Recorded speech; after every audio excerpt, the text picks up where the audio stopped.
I am so tired of all the negativity around me. Are you? This world is toxic and it is sick. I hate watching the news, reading the newspaper, or even interacting with my neighbors. I don't want to appear antisocial. I genuinely love people. But this world has made us cold and cruel. The result is a society of unhappy people. Well over 50% of all marriages end in divorce. Well over 50% of all young adults do not even believe in marriage. We need to get back to the days where it was easy to talk to strangers and it was unnatural not to be polite. Back to the days where people actually believed in love and looked out for their neighbors. We need to start loving ourselves again. We each need to be the change we wish to see in the world. We need to heal ourselves and start loving ourselves again. Happy people are successful people. This is simply because being happy makes it easy to stay motivated to reaching your goals. Your thoughts have a very significant impact on the life you led and the quality of the relationships you will have with family members, friends, and significant others. Some even reason that our thoughts and beliefs can have an even stronger effect on our health than modern medicine.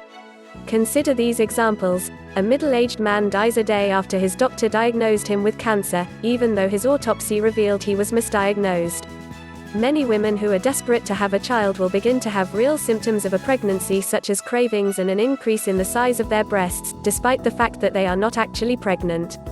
People who suffer from depression who participate in clinical trials for new antidepressants start experiencing an improvement in their moods, although they were given the placebo and not the actual drug.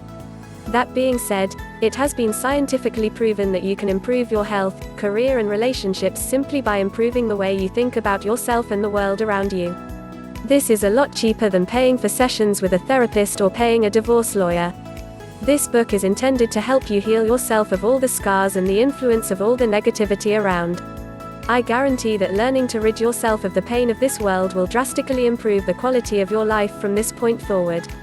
Chapter 1: Know Thyself. The more you know yourself, the more patience you have for what you see in others.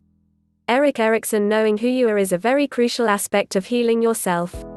How can you avoid a disaster if you are simply floating through life with no clear sense of what you stand for, and what you refuse to tolerate? There is a reason why the small-town girl with big dreams, who gets to the big city, often ends up in some miserable and, dare I say, compromising situation. Think too of the unhappy doctor who is only a doctor because his parents decided that he needed to become the first doctor in their family. What about the hen-picked mama's boy who dates a girl he cannot stand because it makes his mother happy? These three have a lot in common. Their problem can be explained in the old saying that points out that if we do not know where we are going, any road will be the right one. And better yet, if we do not stand for something, we will fall for anything. In other words, if we do not understand ourselves, this includes our hopes, dreams, and aspirations, it will be easy for just about anyone to push us into a decision we will regret for the rest of our lives. Living down a choice you regret, especially if you have to face its consequences on a daily basis, is going to be one of the hardest things you have ever had to do. Living with the burden of these choices is part of the reason many people are so bitter and unkind. This is not the way I want you to navigate through your life. When we take the time to understand who we truly are, the intricacies of our own personalities, we will have the keys to unlock our true potential. You cannot become your best self if you do not know what that entails. When you understand yourself, you are more likely to end up choosing a career that you love. And it is quite easy to be passionately driven to achieve great things when you are pursuing a career that you love. Additionally, when you are at the top of your game, you will seek out the kind of partners and friends that will make you happy and thus bring out the best in you. They will understand the way you think and may very well think the same way you do too. These are the kind of people who will not laugh at your dreams or be jealous of your success. Being surrounded by loving, supportive people will make you a kinder, happier, and, dare I say, more successful person. Individuals who have a deep understanding of themselves are often more decisive and optimistic. That is because these individuals are in full control of their life choices and they chose well. They are more likely to see opportunities where others see setbacks. It also takes far less effort to be productive when you enjoy what you do. Additionally, the fact that you enjoy your career will give you a competitive edge and you will not depend on the praise of others for motivation. The satisfaction of a job well done will keep you pushing forward. I know that these may seem like ideal circumstances, where our choices are not dependent on the desires of our family and where we are all strong enough not to succumb to the pressure they will put on us to make a certain decision. But believe me, knowing and truly understanding yourself will open doors to opportunities you would have never seen coming otherwise. It will be easier for you to stand up to the pressures around you when you know without a doubt what the right decision for you will be. I am not encouraging you to shrug your responsibilities of providing for your family. I am encouraging you to understand who you are and be true to who you are at all times. You will be much happier as a result, and far easier to love, when you are not carrying the heavy weight of a bad decision around for the rest of your life. How to get to know yourself. This is easier said than done, but it is not impossible. You can start with some objective assessment. This does not mean simply asking the people around what they think of you. Your interactions with them, whether negative or positive, will prevent them from being as objective as you need them to be. A better option would be making use of a reputable personality test. One of the popular options is the Myers-Briggs personality type test. This test will determine which of the 16 personality types of this theory best describes who you are. It has gained popularity in recent times because its results can be used to determine the environment you work best in and even how you interact with the people around you. Plus, whether you like the results or not, they tend to be surprisingly accurate. Career aptitude tests are another great option. These are designed to help you understand your skill set better and how you can use these skills to select the right career. It is never too late to start a career that you can love. Once you have a carefully thought out plan that will allow you to care for your responsibilities and still venture into a field that you love, go for it. It might be a case that money is tight and you are already strapped for time and may not be able to make a move right now. But I would encourage you to continue preparing yourself. Keep learning all that you can about that career online or from the people around you. That way, if the opportunity should arise, you will be in a position to take it. Once you have taken the time to learn about yourself, you may find some dirty laundry and hidden scars that you probably would have rather kept hidden. Unfortunately, you have been wearing these scars every day in the way you interact with those around you. These scars could have made you too soft to express how you feel or too cold to care about the feelings of others. Now that you can see yourself clearly, become the best version of yourself. Love yourself. And above all else, be true to yourself. Knowing your limits is another important skill to master in order to navigate through this crazy world successfully. This will be discussed in the next chapter. Chapter 2. Know thy limits. A great man is always willing to be little. Ralph Waldo Emerson. A key aspect of the results of a Myers-Briggs personality type test is the section which outlines your strengths and weakness. A lot of the mistakes we make and problems we encounter could have been avoided altogether if we were a little more knowledgeable about our limitations. Just think about an eager weightlifter who tries to lift too much, too soon. What do you think will happen? Any rational individual will realize that the weightlifter is going to hurt themselves.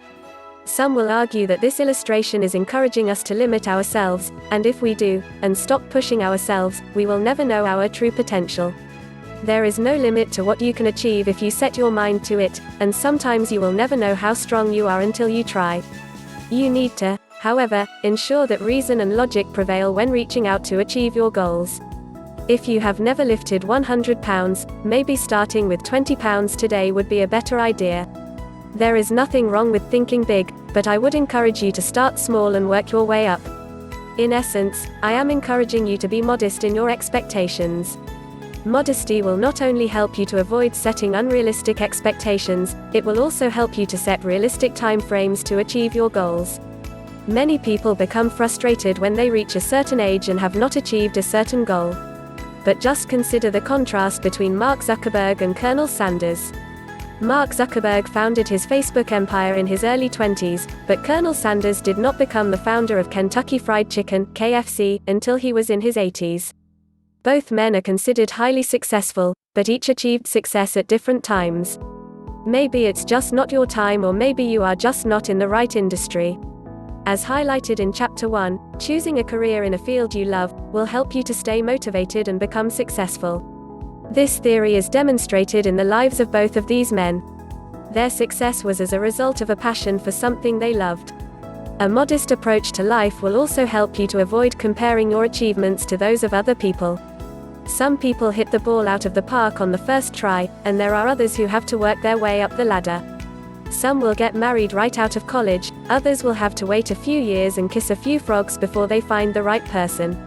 In fact, both Mark Zuckerberg and Colonel Sanders experienced many setbacks on the way to success. You will too. Do not expect that your life will be different. No matter what you hope to achieve, you are going to have to work harder than you have ever worked before, and you may have to wait longer than you expected to. The beautiful quality of modesty extends far beyond becoming successful. This is a quality that will help you to stop biting off more than you can chew. You do not need to say yes to everyone.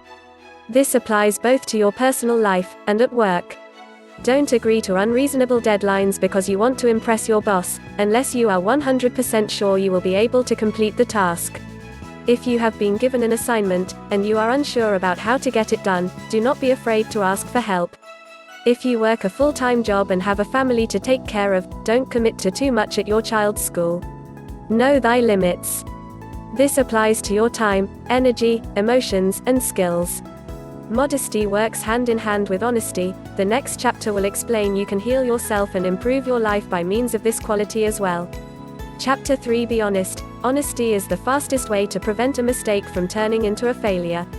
James Altucher The only thing worse than a liar is a thief. Liars make life difficult and often do not realize the far-reaching effects of their actions. Lying makes us unhappy people, who constantly have to be covering our tracks and watching our backs. In fact, there are few things as toxic as a liar. We should never allow the negativity in this world to force us to become dishonest people. Lying will only put you closer to the door that leads to cheating and stealing. Quit while you are ahead. Just think about the possible outcomes of a single act of dishonesty: permanent damage to your reputation, permanent damage to your relationships, loss of income, loss of self-respect, permanently damaging the reputation of another individual, feelings of guilt, loss of sleep, loss of trust. If you research the word honesty, you find synonyms such as honor, sincerity, fairness, integrity, uprightness, virtue, and truthfulness. Being honest requires more than not lying when in a difficult situation. Being honest requires being morally upright in all things. In other words, we will try to be truthful in all things and gain the trust of those around us, by means of our actions. But honesty is a very tricky thing. It is hard to list all the areas in which we need to be honest. A good rule of thumb if you are unsure if an act is honest or not, is whether you have to hide it or deceive someone into believing you did otherwise. If you will need to hide or cover your tracks after doing or saying something, you are probably not being honest. The benefits of being honest far outweigh any challenges you may perceive as a result of this course. Think of the peace of mind of not having to rethink your every move or watching over your shoulder because you are constantly in fear of being found out. Imagine waking up and not being burdened by the heavy guilt as a result of your actions. And don't be fooled into thinking that no one benefits from your honesty. It is very easy to become attracted to and to respect someone who is honest. Most employers include that quality as being of the utmost importance when seeking new recruits or considering a possible promotion of someone within their organization. Being honest does not mean that we should volunteer all of our confidential affairs to everyone who is trying to pry into our business. Instead, we should not withhold relevant information from individuals who deserve a truthful answer. Being honest also means avoiding the various means that will pop up to get more than we deserve or leading someone to believe something about ourselves that is not true. There are, however, times when some of us might find ourselves in very catastrophic situations because we are thought of as being too honest. This is often the case when our words are not tempered with kindness. The next chapter will explore how that attribute can help us avoid a lot of the problems that can result from that sort of speech.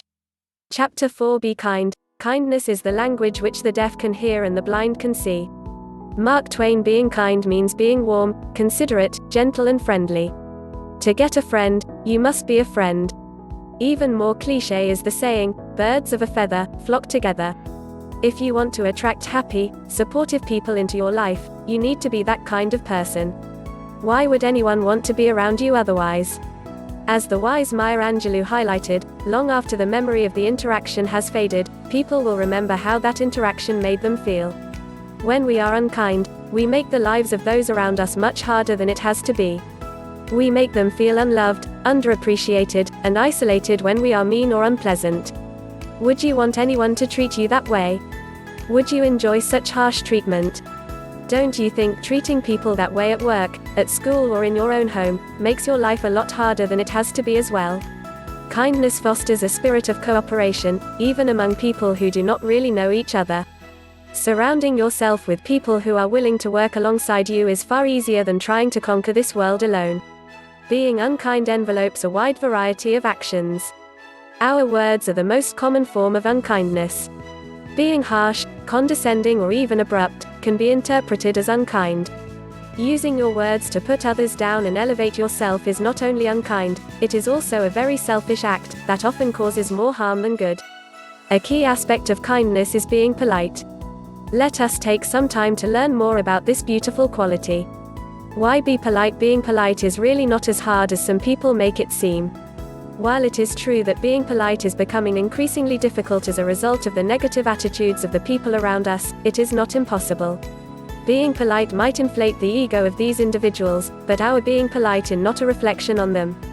Our being polite reflects positively on our character, come what may. Individuals who are polite are often thought of as kind, principled, professional and pleasant. And with this very interconnected world that we live in, you just never know who you might have insulted. Just imagine how embarrassed you will be if you show up for a job interview, only to realize that the man you just cursed in the parking lot because you think they parked in your spot is actually the interviewer. Trust me, it has happened many times before and could happen to you. Being polite involves being respectful and considerate of the needs, feelings, time, resources, values and cultural norms of others. Being polite and kind will make you very likable and will encourage others to reciprocate your consideration.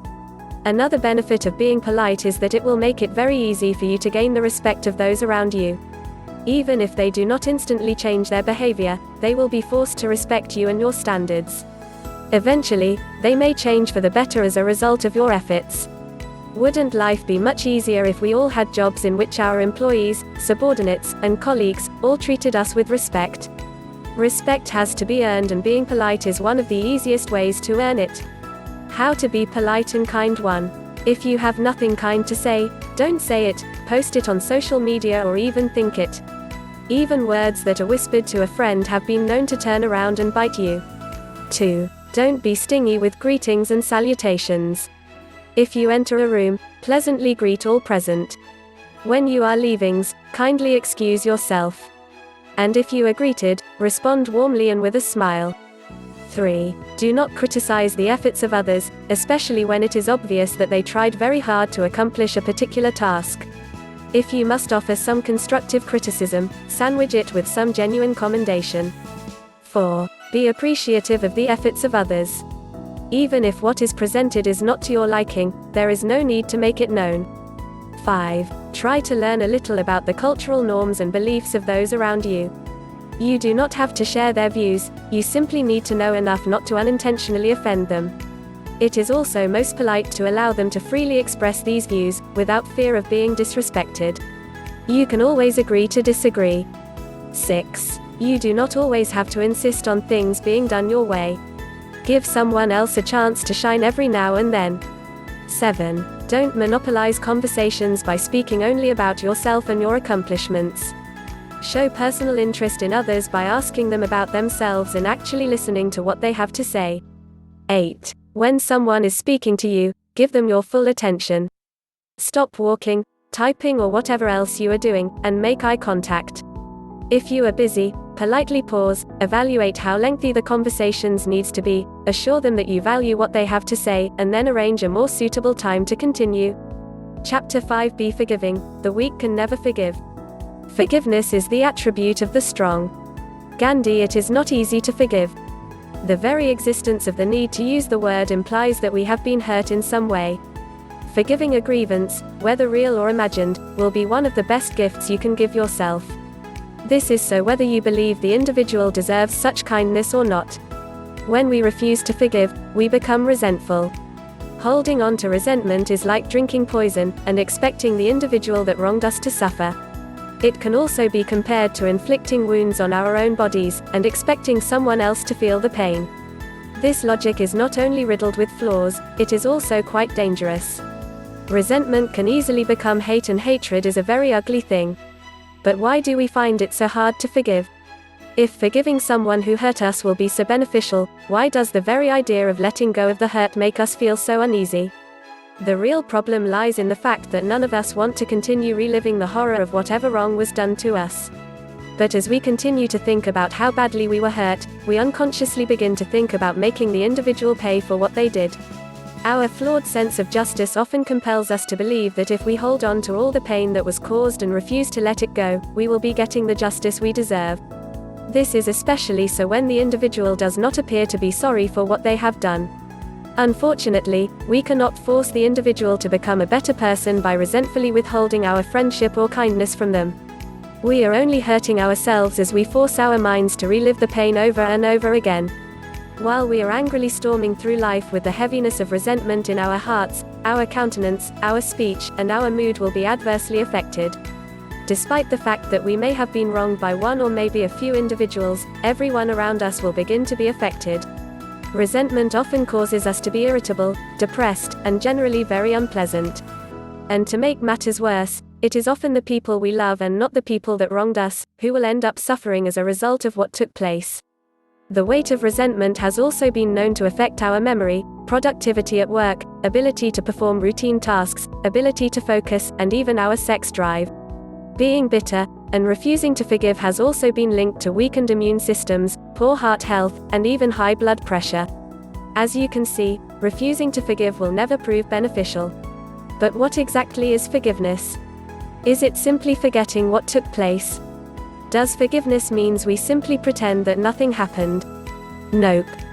It is not that simple. When we forgive, we must involve more than our words.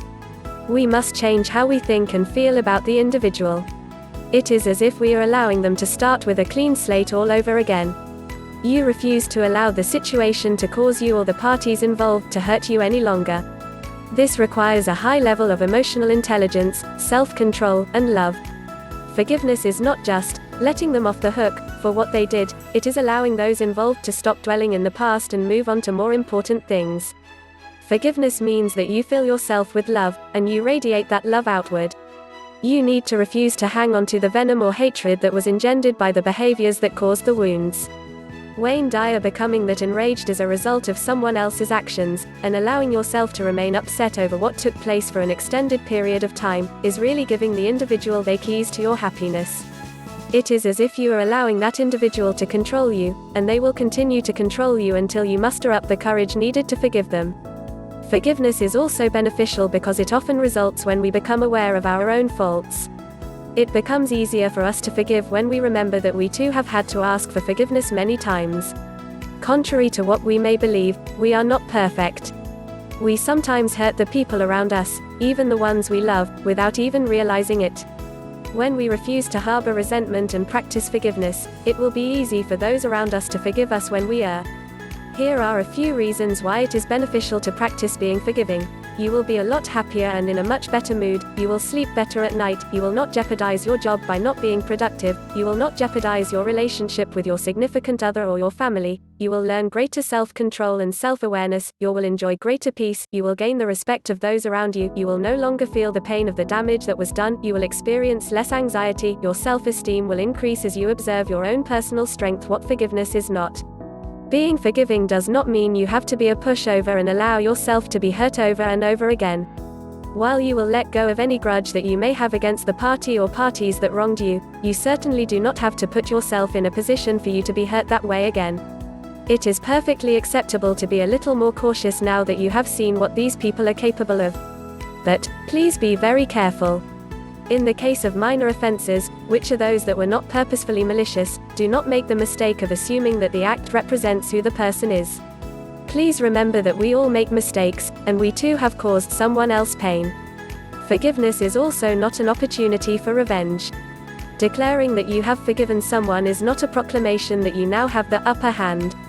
The persons involved may have been guilty, but they certainly do not owe you anything.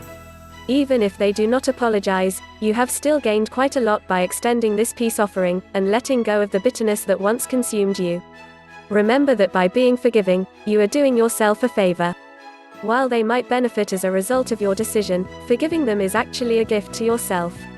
How to forgive? Because we are both aware that forgiving someone who hurt you is not easy, I would never demand that you do so instantly or all at once. You have the option of forgiving in stages.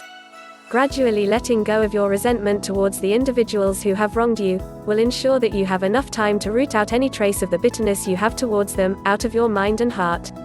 If you get the opportunity to see this person often, you can start by simply saying hello. This may come as a surprise to them because they were not expecting such a kind gesture, and that might open the way for the discussion you both need to get some closure. Sometimes, even though you were wronged, it is best to take the initiative to set matters straight. Always remember how this humble act will benefit you in the long run, whether they appreciate the gesture or not. Another simple exercise that will help us to forgive is writing down the name of the person or persons that hurt you and listing all that they have ever done to upset you. Once you have completed that list, write a list of all the occasions on which you have hurt someone, and had to ask for forgiveness. This is not something that we are inclined to think about. Seeing in black and white how often we have let our bad habits hurt those around us, especially those we love, may be just the push we need to let go of any grudges we may have. What is even more alarming to some individuals is when they see the names of the person they resent on the list of persons who they have had to ask for forgiveness. Another useful exercise would be to make a list of all the good things this person has done for you. This exercise will help you to remember that despite their faults, this individual or these individuals also have many beautiful qualities as well. In the case of those closest to us, these qualities are the very reason why we loved them and kept them close in the first place. Just think, extending the olive branch of peace may even help this person to see the flaw in their thinking and change for the better.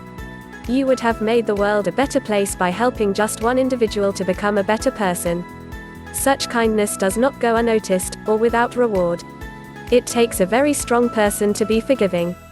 But think of how much better our lives would be if we did not walk around with the bitterness of resentment each day. Letting go of that heavy burden is one of the best ways to heal ourselves. This world was already a catastrophe, and it certainly does not need any more resentment to make it worse. The next chapter will explain how being generous can also help us become far happier and more successful people in this world, simply by being generous. Chapter 6: Be generous. If you can't feed 100 people, then just feed one. Mother Teresa: a generous person is not required to give all their possessions away. A generous person is also not required to allow others to push them around. Being generous involves firstly, the readiness to give or being willing to give more than is required. Being generous takes kindness to the next level. You might be kind at heart, and often think about helping others, but unless you actually take them time to actually get the ball rolling in offering your time, energy or other resources for the benefit of another individual, you have not truly mastered the art of being generous. Generosity moves us to give of ourselves willingly, and expect nothing in return. I know you should be wondering how giving away your assets can help you live a better life. The truth is that many often regard generosity as one of the keys to being truly happy in this miserable world. In fact, many medical practitioners will attest to the fact that being generous is also very good for your health. In fact, here are some of the proven benefits of giving generously: reduced stress, lessening the likelihood of suffering from depression, increased sense of purpose, greater happiness, stronger families and marriages, less clutter, reduced risk of dementia, greater appreciation for all that you have, more likely to benefit from the generosity of others. A generous person often seeks out opportunities to do good for others. Just think about volunteers who make their way to help out at soup kitchens every weekend. Those of us brave enough to sign up for the Peace Corps are also considered quite generous.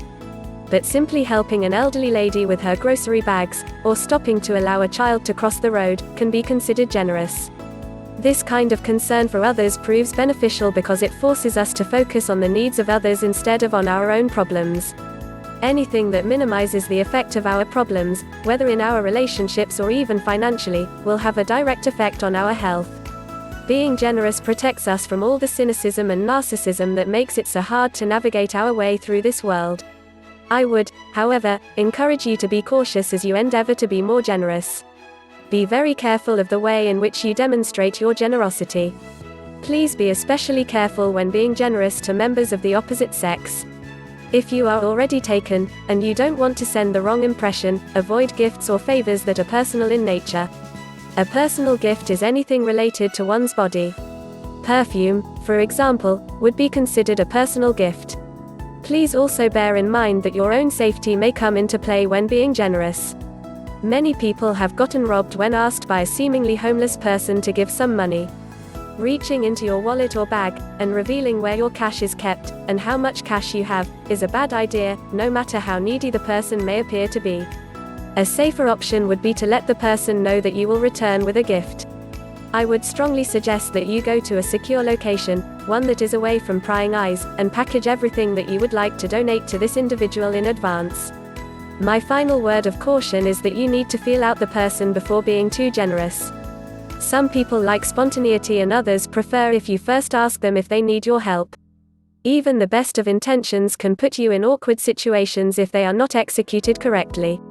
We have discussed at length how improving various aspects of your own personality can help you to heal yourself, and avoid a lot of the emotional baggage that comes along with the negativity in this world. The final of this book holds the most important key to healing all the scars caused by this nasty world. Please read on to learn more about what that is. Chapter 7. Be yourself, everyone else is already taken. Oscar Wilde. The greatest gift you ever give is your honest self. Fred Rogers. We all need to learn to be ourselves again. This is one of the most crucial aspects of successfully navigating through this catastrophe we call life. This encouragement is in no way giving you the right to be a jerk. We have already discussed that healing ourselves from the pain caused by this world requires that we work hard to get rid of our negative traits. Traits such as being arrogant, rude, dishonest and stingy have no place in your life. When we proudly walk around with these ugly habits, we are inviting all sorts of negativity into our lives. The result of that is only more pain and disappointment. That is why I encouraged you in the very first chapter to get to know yourself. This will better equip you to heal yourself, by learning more about your faults. So what exactly does it mean to be yourself? It requires that you distance yourself from all the labels the world around us has imposed on us. These ugly labels come about because of the way we look, the way we dress or even the community we grew up in. There is no reason for us to allow the world around us to squeeze us into a mold that doesn't really represent who we are. Just think about how liberating it would be to not have to pretend to be something you are not. This is all within reason, of course. We would never want to take certain liberties that may have far-reaching effects on our personal life, and may even jeopardize our jobs. That means that you might want to hold off on anything drastic, like dyeing your hair purple and green, until you find an employer that is willing to accommodate such a choice. Here are 5 important reasons why you need to start being true to yourself. 1. You will never be able to please everyone. If you constantly allow the people around you to determine who you are, you will constantly have to change what you stand for in order to try and make everyone happy. The only problem with this is that you will be dealing with so many conflicting demands that you will eventually end up disappointing someone. Additionally, putting yourself under this kind of pressure will leave you feeling dissatisfied in the end. 2. The society around us really doesn't know what it wants. The media portrays both the meek homemaker and the fierce go-getter as the ideal woman. Society also demands that men be sensitive to the needs of the opposite sex and the dangerous bad boy as well. Which will you be if you are simply allowing those around you to determine who you are? Whatever you decide to be, just remember that it is quite exhausting to be putting on this kind of show every day. 3. You will end up making life-changing decisions based on the whims of the people around you, who will not suffer the consequences of these choices. If you decide to have a child, simply because your family thinks it's time, you will be the one to have to take care of that child. If you decide to pursue a career because your peers think you would do well in it, you will have to live with the burden of a career that you hate, forever. 4. The truth always comes out. Sooner or later, people will begin to realize that you are faking. Unfortunately, as we see in the case of many celebrities, the truth often comes out in a big scandal or breakdown. 5. When you are content with who you are, you will be truly happy. How can you love yourself when you are constantly pretending to be something that you are not?